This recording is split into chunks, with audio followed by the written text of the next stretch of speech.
Understanding hospital KPIs, a deep dive into bed occupancy rate and length of stay. Ever wondered how hospitals measure their efficiency and performance? Well, today we are diving into two key metrics that hospitals monitor closely: bed occupancy rate and length of stay. By the end of this video, you will understand these KPIs inside out with real life examples. Let's get started. Let's begin with bed occupancy rate or BOR. This tells us how efficiently a hospital is using its beds. BOR is calculated as the percentage of beds occupied during a specific time. Here is the formula: BOR is equal to total inpatient days divided by total available bed days. Let me break it down with an example. Imagine a hospital with 200 beds operating for 30 days in a month. Total available bed days would be 200 beds into 30 days, which is 6,000 bed days. Now, let's say patients occupied 4,800 of those bed days. The BOR would be then 4,800 divided by 6,000, which is 80%. So, this hospital is utilizing 80% of its bed capacity, which is considered optimal.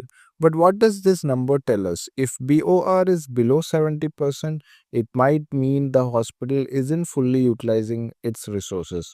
If it's above 90%, it could mean overcrowding, leading to delayed admissions and stressed staff.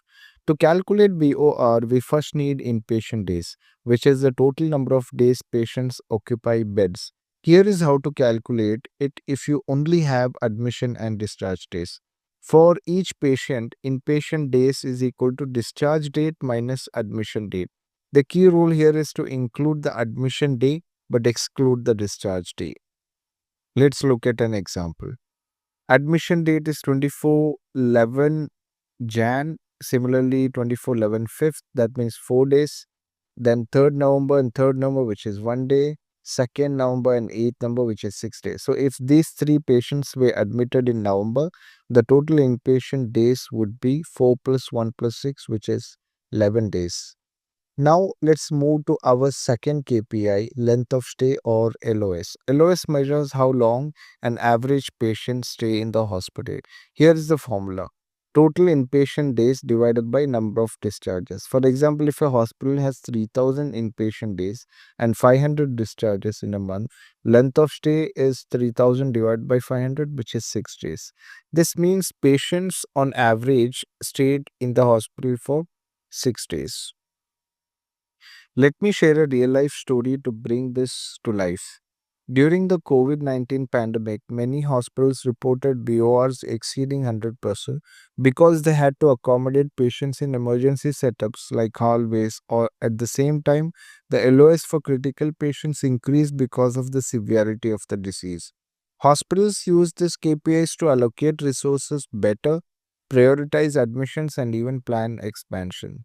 Now let's connect the dots. Imagine a hospital with a high BOR but also a high LOS. This could indicate bottlenecks in patient discharge processes, causing beds to remain occupied longer. Conversely, if BOR is low and LOS is short, the hospital might have underutilized resources. The key is to strike the right balance to ensure efficiency while maintaining high quality care. In your hospital dashboards, these KPIs can provide valuable insights. Monitor trends in BOR and LOS over time. Break them down by department, for example, LOS in cardiology department versus general medicine. Compare your hospital's metrics with industry benchmarks.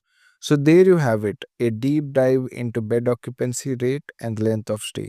These KPIs are more than just numbers. They tell the story of how hospitals operate and care for patients. If you found this video helpful, hit that like button and subscribe. And for more healthcare insights, let me know in the comments which KPI you would like me to cover next. See you in the next video.